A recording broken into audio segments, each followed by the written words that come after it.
hay duda de que Duccio fue ese gran maestro de la escuela sienesa del gótico, no solo porque tuvo un buen puñado de seguidores que continuaron desarrollando su estilo, sino también porque contribuyó fuertemente al desarrollo, a las características de ese tan delicado, sublime, gótico internacional. Les doy la bienvenida a un nuevo viernes, hoy para hablar, miren, de un gran maestro, de estos tipos que no solo desarrollaron escuelas, sino que contribuyeron al desarrollo del estilo. Hacía buen tiempo que teníamos pendiente volver a este momento de la historia del arte tan particular, sobre todo en Italia, ¿no? Porque se empieza a dar forma a muchos aspectos que terminarían desembocando en la pintura del 480, es decir, en el Renacimiento. Claro, los que frecuentan este canal ya saben, las cosas no son de un día para otro. Por eso, la importancia de maestros como Giotto, a quien le hemos dedicado un video en este canal, allí representante también de la Toscana y de Florencia. Por eso también, hace ya buen tiempo, hemos hablado en este canal del aporte de Siena en este desarrollo, porque todos hablamos de Florencia y nos olvidamos de lo que implicaron ciudades como Siena en este momento de la historia del arte. Pues bien, hoy le toca a ese contemporáneo de Giotto del lado de la escuela sienesa que fue Duccio. Lo que les voy a proponer en esta entrada, y ya me voy emocionando porque me parece bastante interesante, es recuperar un poco cómo era este momento en cuanto a historia del arte, este contexto y esta cosa tan especial del Trecento italiano que no se le puede decir gótico. Entender también por qué no le podemos decir Renacimiento.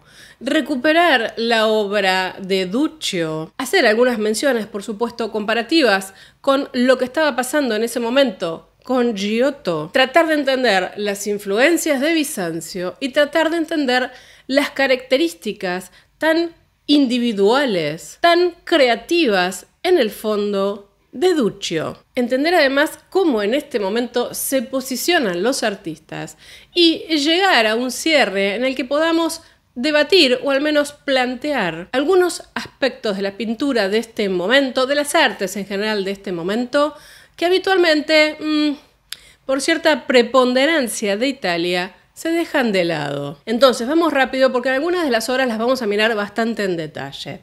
Tenemos que ubicarnos hacia fines de la Edad Media, en donde ese hombre medieval que estaba hasta ese momento inmerso en el mundo de lo sobrenatural, es decir, que vivía su cultura y su religión y su vida en términos de un mundo que en última instancia dependía de ideas que estaban en el más allá y que ahora en este pasaje hacia la edad moderna comienza a descubrir un mundo sensorial, a desarrollar una mirada del disfrute, de la alegría, de la realidad que lo circunda, que entiende que la naturaleza que lo rodea puede ser una fuente de inspiración para el conocimiento, para la creación, para las artes, en un contexto sociocultural en donde, bueno, caen, ¿no?, los señores feudales, cae una forma de organización económica, se comienza a desarrollar nuevamente el burgo, la ciudad. Aparece una sociedad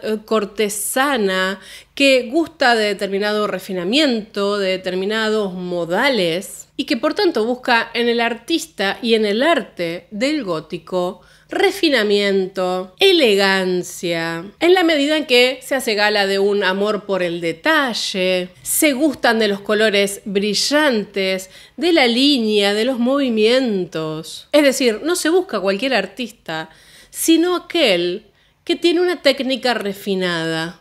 En este momento encontramos en Europa, y si nos situamos en Italia, un auge de la pintura mural, por ejemplo, Giotto. Tanto en Florencia como en Siena, la Siena de Duccio, aparecerá fuertemente la demanda de la pintura sobre tabla. Una pintura que en tanto pública, es decir, para exhibir en iglesias o capillas, sigue siendo, por supuesto, fuertemente religiosa en su temática. Hay pedidos cortesanos, no es a lo que nos vamos a dedicar hoy, pero lo que más abunda, por sobre todas las cosas, son representaciones de historias religiosas. En este momento tenemos que situar no solamente las obras de Giotto y de Duccio, sino también la de los hermanos Lorenzetti, que hemos visto aquí con la Escuela Sienesa, Simone Martini, los hermanos Limburg, ¿no? Si salimos de Italia y nos vamos para el lado de Francia y para Flandes, y todos aquellos iluminadores de libros que hemos visto, por ejemplo, cuando hablamos de las muy ricas obras del Duque de Berry. Es decir, todo este combo termina conformando un estilo que es cross Europa, llamado gótico internacional. ¿Y qué pasa en Italia con estos artistas como Giotto y como Duccio en este momento? Y es que Vasari, Giorgio Vasari, con sus vidas, nos dice que de alguna manera este es el momento en el que comienza a desarrollarse la pintura del Renacimiento. Como que Vasari dice, bueno, estos tipos, ¿no?, dieron comienzo a una nueva era. Y la verdad es que ya conocemos las debilidades de Vasari. Tiene preferencia por la escuela florentina de toda la vida, ¿no? Giotto, Miguel Ángel, etcétera, etcétera. Con lo cual veo que Duccio, por supuesto, habla de él, pero lo deja de lado. No pone a la par Siena de Florencia. Pero como fuera, estamos hablando de tipos prácticamente contemporáneos. Ahora, que Vasari ve acá el inicio del Renacimiento, no quiere decir que podamos llamar a este periodo Renacimiento. Porque el Renacimiento en el arte se entiende como aquella búsqueda y recuperación de medios artísticos que se apoyan en la imitación del natural entendido como el arte greco-romano de la antigüedad. Es decir, si hablamos del 1300 hasta el 1430 más o menos, no podemos hablar de Renacimiento porque para los artistas, por el caso Duccio, como vamos a hablar hoy, el modelo no está en la antigüedad greco-romana. Tampoco había referentes pictóricos, nunca los hubo igual, ¿no? Pero ni siquiera tanto en la escultura, como para decir, mirá cómo los romanos o cómo los griegos antiguos modelaban el cuerpo. Había capturado ya la atención en el siglo XIII algunos mosaicos descoloridos que venían de los pavimentos romanos, algún mural que se trató de restaurar. Pero la verdad es que no estaba por ahí el camino en ese momento para el arte. Sí es cierto que en términos de coleccionismo, que tampoco era, se puede llamar coleccionismo, pero para simplificar, sí se prestaba atención, por ejemplo, a las monedas que venían de la antigüedad, algunas gemas, algunos pedazos de estatuas, pero no para imitar, sino para coleccionar. Ahora, entre este siglo XIII y XIV, encontramos a Duccio di Boninsegna, de quien ya se imaginarán, no tenemos mucha documentación de cuándo nació, circa 1255-1260, y se cree que murió en Siena hacia 1318-1319. Lo interesante y lo específico del arte de Duccio es que si hoy por hoy incluso Giotto nos parece alguien bastante lejano, bueno, Duccio mucho más. No tanto por el modelo de Bizancio, que de alguna manera también impacta un poco en Giotto, sino porque Giotto ya desarrollaba esa presentación de los cuerpos muy maciza, tenía un discurso muy claro en la narrativa de sus obras, y Duccio hace un arte en algún punto muy espiritual en términos de que lleva al recogimiento. La de Duccio, ¿cómo definirla? Es una pintura meditativa, muy dulce, muy refinada, muy delicada. También es cierto que Duccio se dedicó predominantemente a pintar tablas, mientras que Giotto hizo un poco de todo, ¿no? Pero por sobre todas las cosas lo recordamos por sus frescos. Es otro tipo de gigantismo. Esto hace también que en la obra de Duccio se pueda estudiar fuertemente, por ejemplo, cómo él hacía continuos retoques en las tablas. No tanto en términos de pentimento, sino por la forma en la que él hacía las líneas suaves, graduaciones muy muy finas en los colores. Y sin embargo, cuando busquen información sobre Duccio, van a encontrar que buena parte de los historiadores del arte, inicialmente, y creo que un poco se continúa, hablan de Duccio como un tipo medio aburrido, poco creativo, algo que hoy vamos a tratar de desmentir. ¿Por qué es esto, creo yo? Bueno, porque se lo asocia mucho con la influencia del arte bizantino.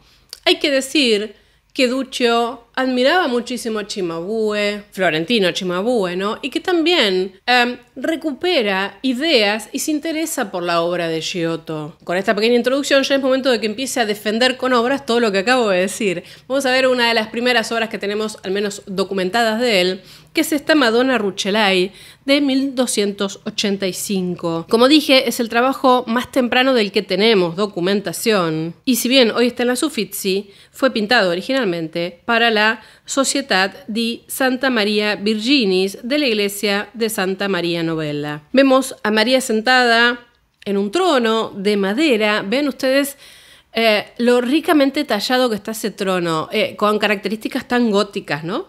Tiene los hombros cubiertos, con ese manto, ¿no? Que simboliza su estatus y su honor.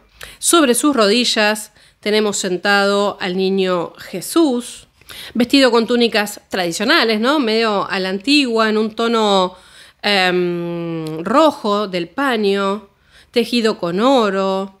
Bendice con la mano derecha. Y vean ustedes qué maravilloso estos ángeles, ¿no? Esos 6 ángeles que están arrodillados, casi suspendidos en el vacío, están como agarrando, sosteniendo el trono, quizás para elevarlo. Ahora, esta obra presenta cosas muy, muy interesantes. Por ejemplo, el trono, ¿no? Que está en escorzo. De hecho, María está en una posición ligeramente lateral. Esto es un recurso muy común de los pintores del siglo XIII para dar profundidad a sus composiciones. Todavía no estaba inventada la perspectiva matemática. El marco del cuadro está decorado con círculos que contienen pequeñas figuras de santos, y en la parte inferior se llega a reconocer por la vestimenta blanca y negra, en realidad, de los frailes dominicos, el fundador de la orden, y a San Pedro mártir.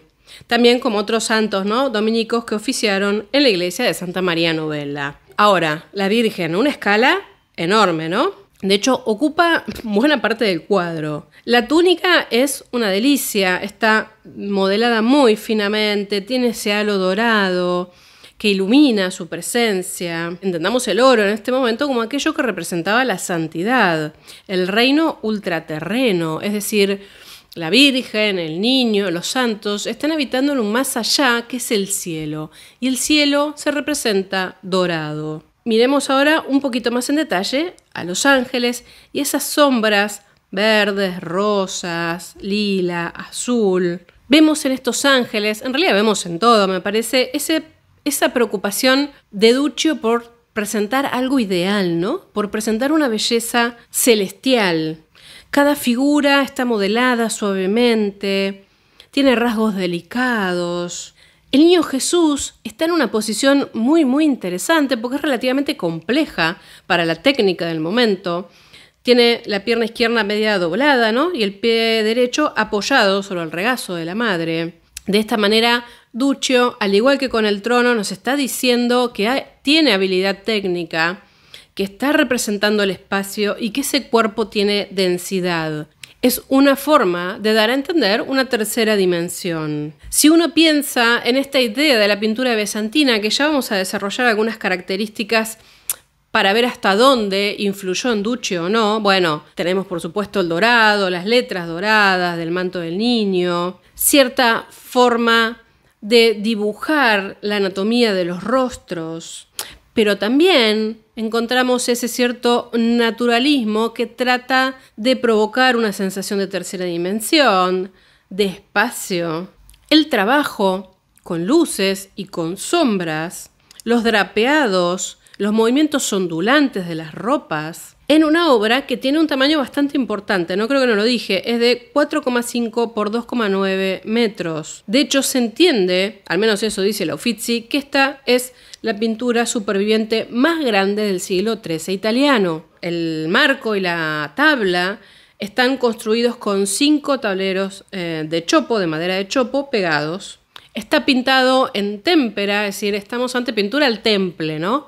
Óleo todavía no se usaba, y se entiende que ese tremendo manto de la Virgen estaba pintado con azurita, un pigmento carísimo para el momento. Algo que miren ustedes, recién se descubrió en 1989. Con esta obra hubo algunas idas y vueltas porque se conserva un contrato en donde se le pide a Duccio esta pieza, pero en algún momento estuvo atribuida a Cimabue. Hubo muchas idas y vueltas. Incluso hoy por hoy algunos sostienen que quizás se pintó en conjunto. Por cierto, se llama Madonna Rucellai, que es como se la conoce hoy por hoy, porque en un momento estuvo colgada en una capilla a finales del siglo XVI, que era propiedad de la familia Rucellai, a pesar de que el encargo de origen fue completamente distinto.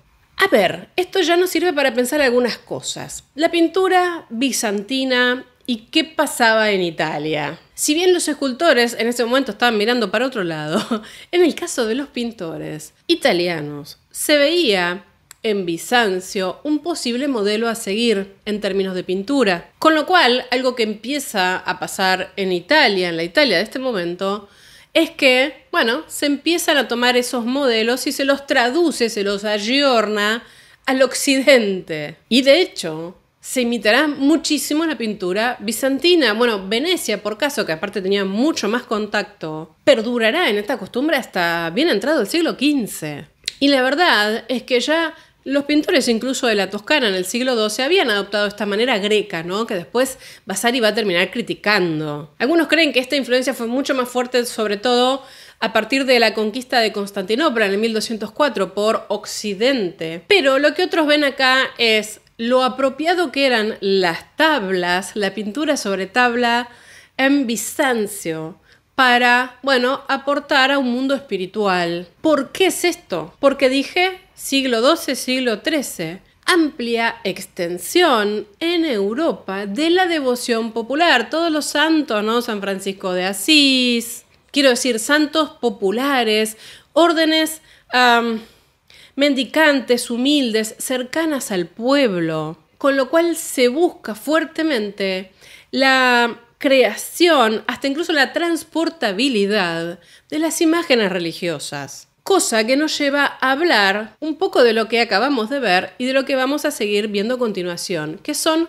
retablos. Esto del retablo, bueno, las iglesias no siempre tuvieron retablos, sino que es una vocación, una militancia prácticamente que nace en Italia a partir del siglo XII, siglo XIII. Suena loco, pero estamos ante el nacimiento de un nuevo género, ¿eh? Antes, como dije, no había necesariamente un retablo detrás del altar. Y fue tan importante que ya para el 1300, Italia creo que era el único país, bueno, todavía no era Italia, ya saben, ¿no?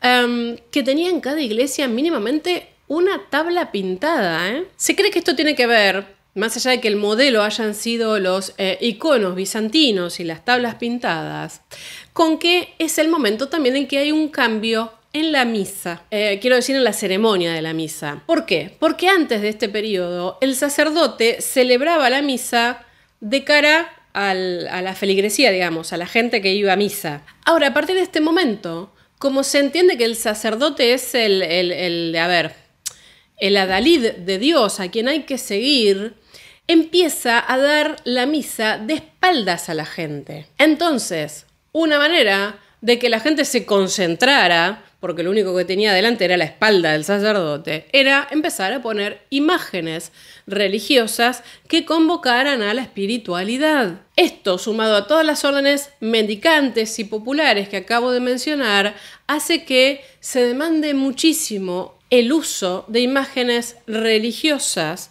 para justamente fomentar un mundo mucho más espiritual. A eso también tenemos que sumarle que en el propio siglo III, en el 1264, se instituye la ceremonia de la Eucaristía, del Corpus Christi. Comienzan algunos ritos, ¿no? Como la elevación de la hostia, etcétera, etcétera. Con lo cual, el retablo por un lado y la pintura al fresco por otro dentro de las iglesias se entienden como imágenes necesarias que acompañen todo este ritual y este momento para fomentar la religiosidad. Y cada vez eran más importantes y cada vez tenían que ser más destacados. Y, por ejemplo, o quizás el gran ejemplo de este momento, es la Maestà de Duccio que vamos a ver ahora. Tremenda obra en la que no vamos a entrar en todos los detalles porque sería demasiado, tendría que ser un capítulo aparte, pero vamos a mencionar algunas cosas. Ver esta Maestá es, como dije, el ejemplo de cómo cambió la situación en las iglesias respecto de las imágenes. Los sieneses veneraban en su catedral un retablo que estaba compuesto en su momento por una serie de esculturas y que fue reemplazado bastante rápidamente, no duró mucho tiempo, unos 50 años, decía yo, fue reemplazado por la Maestad de Duccio. En ese momento, las fuentes decían que era el más bello, más devoto y más grande retablo que podía existir. De hecho, cuando la tabla se trasladó en el 1311 desde el taller de Duccio a la Catedral de Siena, se cerraron los comercios y todo el mundo a la calle en procesión solemne, acompañando el retablo de la patrona de Siena. Les voy a citar lo que dice una fuente del momento. Tras una solemne procesión por la Piazza del Campo, la condujeron bajo un glorioso repique de campanas hasta la catedral. Y todo ello en honor de la preciosa tabla. Los pobres recibieron muchas limosnas y nosotros rezamos a la Virgen, nuestra santa patrona, para que en su infinita misericordia nos guarde de todo mal, traidor o enemigo de la ciudad de Siena. Este testimonio es maravilloso porque también habla un poco de lo que pasaba entre las ciudades, las rivalidades, ¿no? Ahora, dije Maestá, para que nadie se me quede afuera. ¿Qué es esto de Maestá? Bueno, Maestá, majestad en italiano, ¿no? Remite a un tema iconográfico en la historia del arte, que proviene del arte cristiano medieval, sobre todo, que nos presenta a una virgen entronizada con el niño. Maestá es una virgen en un trono con el niño Jesús. Es algo similar, casi equivalente a la Theotokos de Bizancio. En términos, en realidad proviene del latín Maiestas Mariae. Este es un momento, el gótico es un momento que deberíamos hablar aparte de la entrada de hoy, en el que el culto a María, el culto mariano, se empieza a desarrollar con mucha fuerza. Pero vamos a nuestra obra. Esta Maestá es un temple sobre tabla. Vean ustedes, 1308-1311, el tiempo de trabajo. Y por supuesto, se componía de un montón de tablas, muchas de las cuales hoy por hoy están en el Museo de la Ópera del Duomo, y parte de la predela es la parte de abajo del retablo, está distribuido por distintos lugares. Es un retablo que tiene dos caras, anverso y reverso. Lo que estamos viendo ahora es el anverso, en donde aparece esa gran escena, ¿no? Con la Virgen y el niño rodeado de ángeles y santos. Además de eso tenemos distintas escenas menores y del reverso, vamos a ver algunas más adelante, tenemos la Pasión de Cristo y otras historias del Nuevo Testamento. Nos quedamos un segundo con la imagen central. Tenemos a María entronizada con el niño, 20 ángeles y 19 santos, fondo absolutamente dorado, y se van ahí, ¿no?, superponiendo distintas figuras que, ven ustedes, se orientan hacia el trono, pero se relacionan entre sí a través de las miradas, de gestos. La base del trono es pentagonal. Eso le permite a Duccio generar efecto de profundidad, es decir, como si la base saliera hacia adelante. Y el banco medio como que retrocede, ¿no? Es un trono, en este caso, de mármol, más bien clásico. Es decir, es un tanto distinto de lo que vimos antes. Y sobre el trono, ven ustedes, hay como un tejido con pliegues que caen casi de manera pesada, ¿no? Es decir, tiene un efecto de plisado, de volumen, conseguidos a través del claro-oscuro y la perspectiva bastante lograda con los ornamentos dorados. En la base del trono está la inscripción: Santa Madre de Dios, se causa de paz para Siena y guarda la vida de Duccio que así te pintó. Maravilloso Duccio acá, firmando. Por supuesto tenemos una suerte también de perspectiva jerárquica. El niño y la Virgen son más grandes que el resto de los personajes. María está en una posición un tanto diagonal respecto a la orientación del trono, envuelta en un manto azul, ultramarino, carísimo de pigmento, con las piernas hacia adelante. Y vemos las manos, ¿no?, con las que sostiene al niño. Y ya que estamos aquí y con tantos personajes, miremos un poquito a los ángeles, ¿no? Aspecto juvenil, cabello rizado, pelo rubio, tienen un plumaje marrón, están vestidos con túnicas de ribetes dorados, algunos están apoyados sobre el trono, otros están a los lados. No es para nada monótono, uno puede observar esto. Imagínense a la gente mirando esto durante el oficio religioso, ¿no? Junto a los ángeles tenemos a santos, de izquierda a derecha, bueno, está Santa Catalina de Alejandría, San Pablo, San Juan Evangelista, Juan el Bautista, Pedro, Santa Inés. Están identificados, de hecho, con inscripciones a los pies y también, por supuesto, tienen sus atributos iconográficos. A los pies de la Virgen tenemos a los 4 patronos de Siena, San Ansano, San Sabino, San Crescencio y San Víctor. Los mencioné de izquierda a derecha. Y aparecen arrodillados, levando las manos en súplica a la Virgen, ¿no? María intercesora. Para no detenernos en cada uno de los personajes, porque daría esto muy largo, lo que podemos decir es que es una composición general que demuestra el detalle, el cuidado que tenía Duccio, un cromatismo amplio, rico, cuidado también. Dominan los tonos cálidos, como el rojo, como el marrón, hay aportes de verde, tenemos azul, que enfatiza también los detalles, el oro, por supuesto, predomina entre las aureolas, los ornamentos, el cielo y demás. Y realmente es un políptico, ¿no? Porque tiene una cantidad de tablas enorme. Por otro lado, algo que voy a seguir destacando en cada una de las obras de Duccio es este ojo en la búsqueda de sensación de perspectiva, intuitiva, por supuesto, ¿no? Pero vemos que Duccio trabaja en la idea de delimitar, de crear un espacio, de poner aire entre las figuras y a través del mobiliario, etc. En la predela tenemos una cantidad de imágenes muy, muy atractivas. Cada una de estas podría ser una entrada. Muchas de las cuales, como dije, están desparramadas por distintos lugares y algunas las hemos visto, como la Natividad. Y en la parte de arriba, lo que sería el ático, bueno, tenemos la Asunción y Coronación de María. También una serie de tablas que la gran mayoría, por suerte, está en la ópera del Duomo de ahí de Siena, es decir, todavía se resguardan.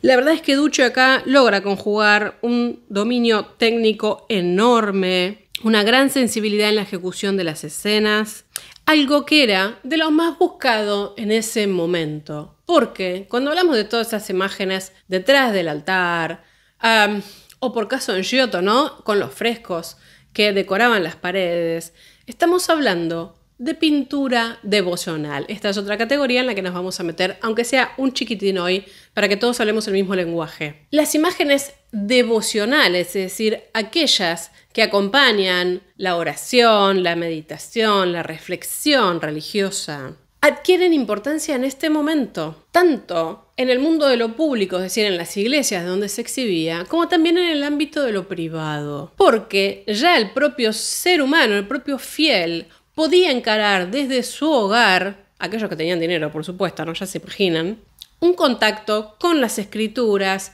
y con el propio Dios. Este es el momento en el que los libros de horas, los libros de oración, abundan.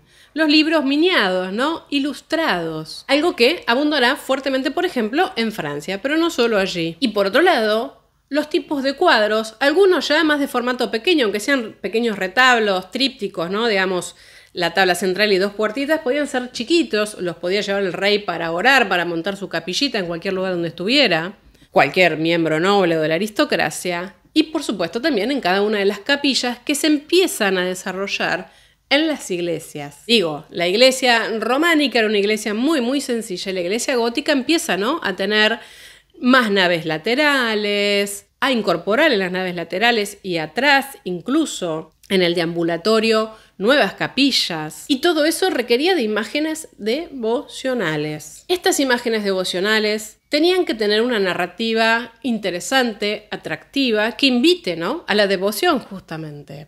Por eso vamos ahora a ver un par de tablas nada más, porque si no sería demasiado, del reverso de la maesta que vimos recién. En el reverso tenemos una enorme cantidad de escenas, como ustedes estarán viendo. Esto es una reconstrucción hipotética, ¿no?, en donde tenemos un poco de todo, ¿no? La aparición en el cenáculo, la duda de Santo Tomás, la aparición en el lago de Tiberíades, la ascensión, Cristo glorificado, la venida del Espíritu Santo, el lavatorio de pies, la entrada en Jerusalén, bueno, muchísimas. Son 43 escenas en total, el trabajo que llevó esto, por Dios, de las cuales yo les voy a invitar a ver algunas del ciclo de la Pasión, que aquí lo tenemos un poquito más en detalle, que son los 26 episodios de la Pasión, y otras que hacen algunas de las historias que recién mencioné, como por ejemplo esta maravillosa entrada triunfal en Jerusalén.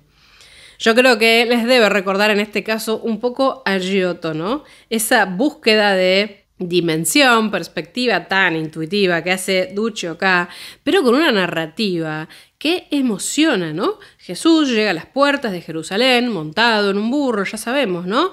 Una multitud lo recibe con las ramas en las manos, las palmas, ¿no? Y los mantos que arrojan al suelo a su paso. Y esta es una escena que transcurre en un exterior, con lo cual tenemos elementos de la naturaleza, plantas, árboles, en el fondo vemos la muralla de la ciudad, diversos edificios.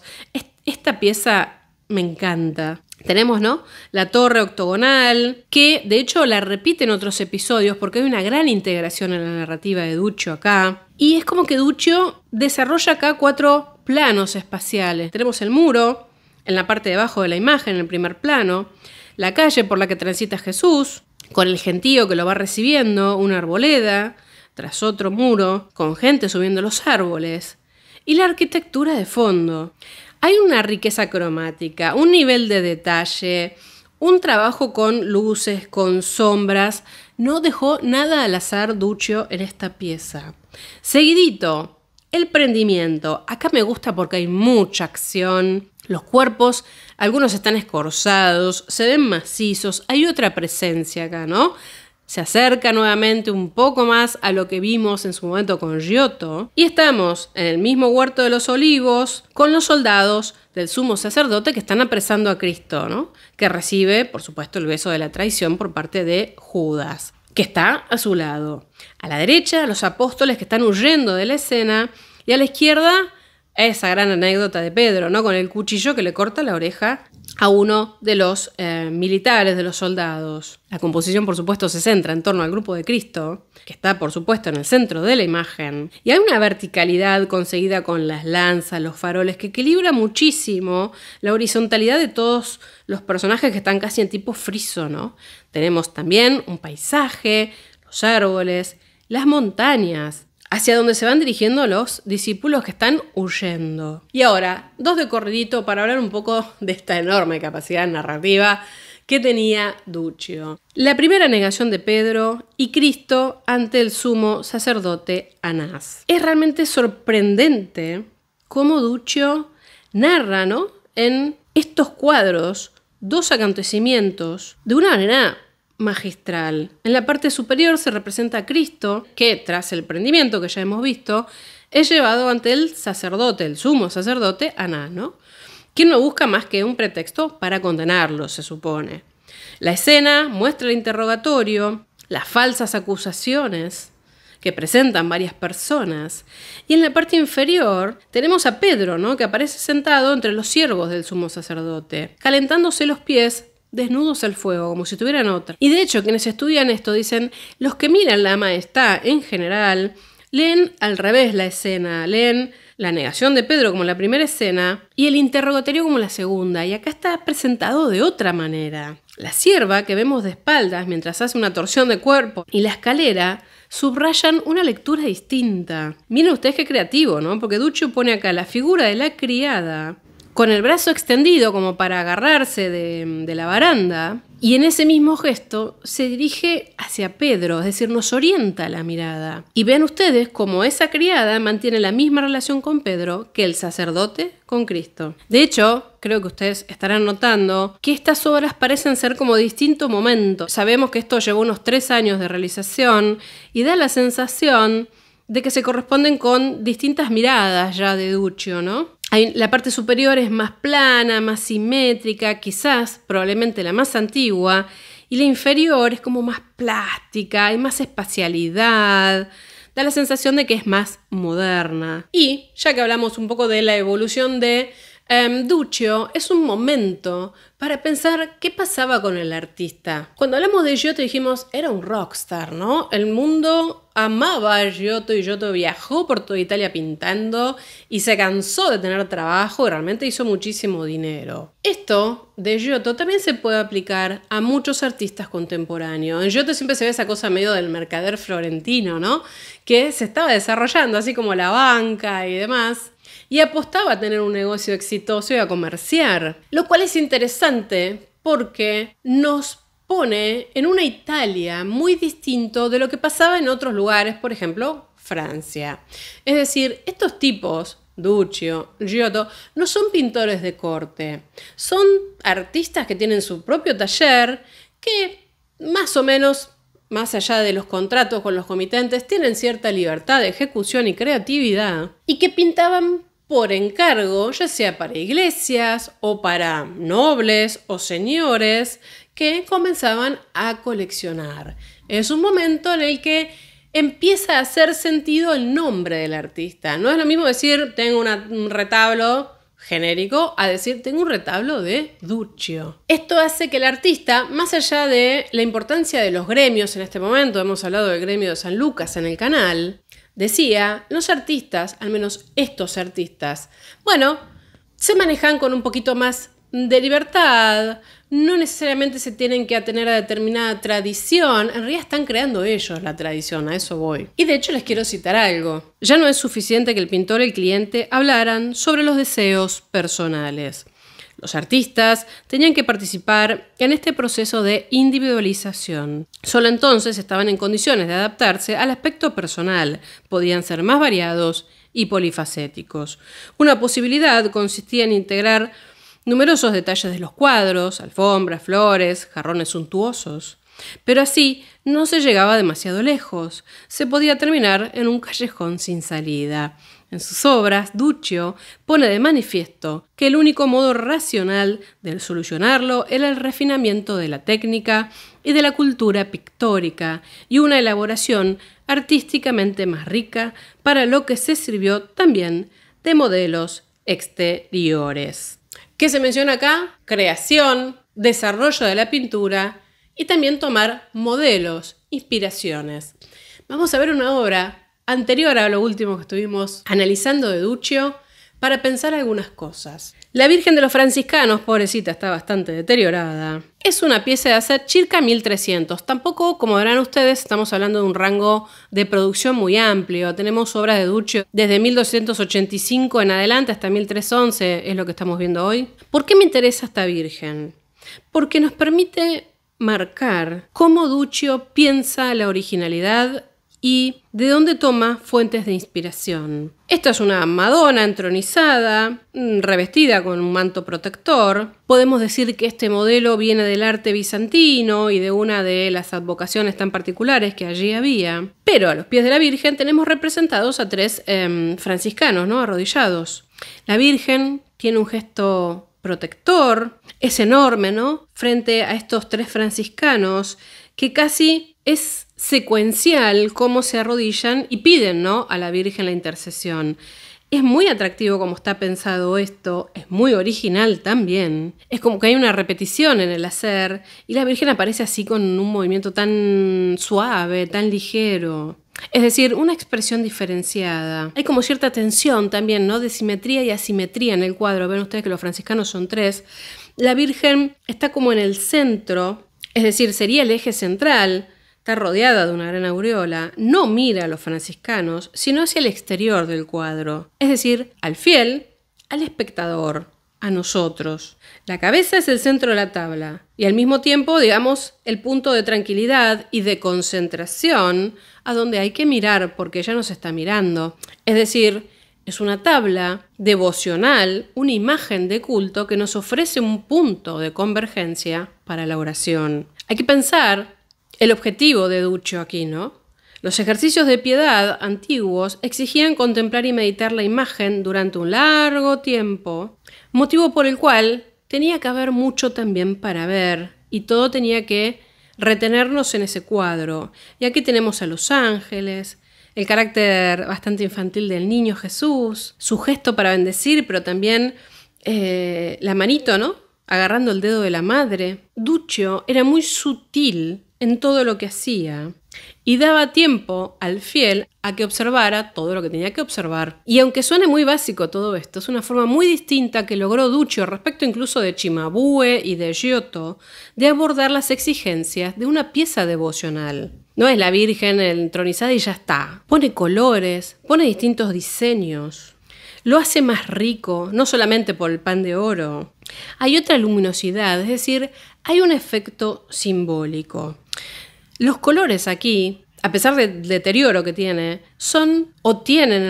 portan un efecto emocional. Y eso lo convierte en una pieza muy distinta para el momento y muy atractiva. Otra cosa muy importante que destaca Duccio, y es que no trabajaba en su taller simplemente cumpliendo con lo que se le pedía, sino que realmente tomaba sus encargos y los calculaba, los elaboraba, hacía un gran trabajo de composición.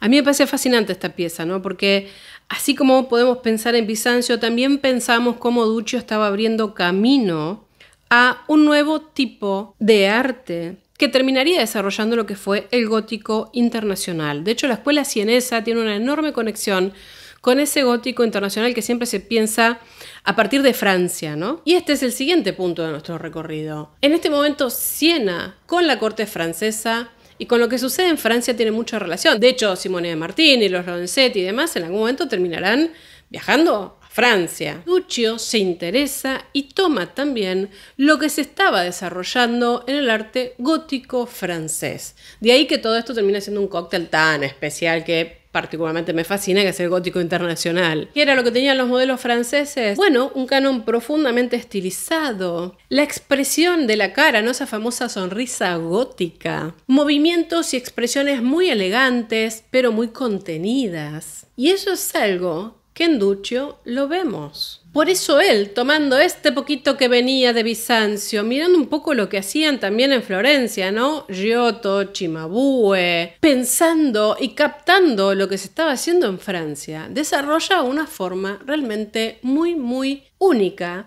que terminará dando vida a la escuela sienesa. Muchos ponen en cabeza de Duccio, y a mí me parece muy interesante, que es el fundador o el creador de la pintura devocional, con todos estos detalles que vimos, por ejemplo, en la Virgen de los Franciscanos. Podemos decir, a su vez, que esta pintura devocional dio la excusa perfecta a Duccio para desarrollar un nuevo estilo, porque de hecho piensa en todo lo que viene después, que lamentablemente se vio truncado por la peste cuando ya mueren los últimos, ¿no? Los Lorenzetti, por ejemplo. Y ahora, para acercarnos al cierre, acabo de mencionar a Francia. Da la sensación de que Italia y Francia fueran dos mundos distintos y, por supuesto, si nos remitimos a Vasari, Francia no existe. De la misma manera que prácticamente Siena no existe. Y la verdad es que Francia en este momento, tanto en el mundo político, militar, como religioso y artístico, es a donde había que mirar. De hecho, escritores góticos como fueron Dante Alighieri y Francesco Petrarca miran a Francia. A ver, Francia en este momento es el espacio donde se desarrollan las cortes principescas. Es el país de la caballería. Luis IX, futuro San Luis, es el rey más famoso de Europa. De Francia provienen muchas nuevas órdenes trascendentes.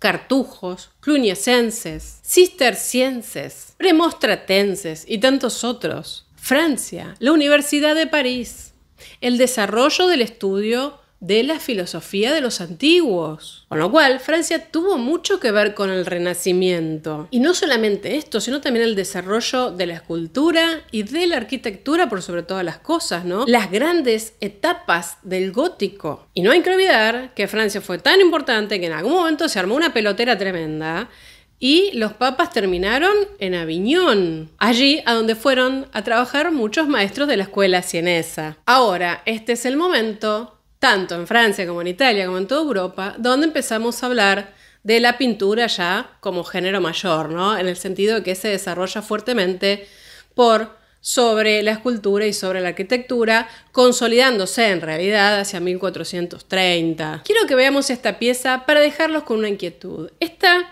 es una Madonna que compró el Metropolitan Museum. Hay un estudio y una serie de artículos bastante interesantes por dos cosas. Primero, porque fue la pieza más cara que había pagado el Met hasta ese momento. Algunos dicen, finalmente el Met adquirió su propia Gioconda con esta pieza de Duccio. Estamos hablando de algo que superó los $50 millones hacia el año 2004. Y una serie de debates, no solamente sobre su atribución, sino también una cierta frustración inicial por la cual la gente no iba tanto a las salas en donde estaba expuesta, ¿no? Si les gustaría, podríamos desarrollar en algún momento todas estas disquisiciones y quizás plantearnos un par de cosas. Lo poco que sabemos del gótico, lo poco que sabemos de la escuela sienesa y de Duccio, y por qué muchas veces las salas que se dedican a este arte tienen tan poca concurrencia. Creo que sería un tema muy interesante porque seguramente a muchas personas que miran este canal les pasa lo mismo que a mí. Y es que, en general, cuando te vas a cualquier museo, a las salas del gótico y del gótico internacional, estás prácticamente solo. Lo cual, desde mi punto de vista, es una maravilla porque uno lo disfruta mucho más, pero sí, llama mucho la atención. Hasta aquí la entrada del día de hoy. Quería hacer una aproximación a Duccio. Tendríamos mucho para contar de él. Como dije, ya solo tomar esta Maestà que está en la Ópera del Duomo de Siena y dedicarnos a ver sus escenas implicaría, no sé, 1000 videos. Pero realmente la capacidad narrativa que tienen estos maestros es muy atractiva. La continuidad de las escenas, también lo hemos visto con Giotto, ¿eh? Pero el gran Duccio tan personal y tan original en algún punto, inaugurando muchas cosas. Ya saben, si les gusta este contenido, me regalan un like. No olviden de suscribirse al canal, tienen mis contactos de redes y la página web. Estaré muy ansiosa leyendo sus comentarios respecto de Duccio, respecto de la escuela senesa. ¿Vieron el video de los Lorenzetti? ¿Vieron el de Giotto ahí, la escuela florentina? Como fuere, realmente me gustaría saber qué opinan, si les gustaría que desarrollemos esta propuesta sobre la Madonna del Met y el público, y también, por supuesto, alguna que otra obra de el gran Duccio. Quizás hacer una comparación entre la escuela sienesa y la florentina podría ser otra buena aproximación. Entonces, me callo de una buena vez. Nos vemos el próximo viernes. Adiós.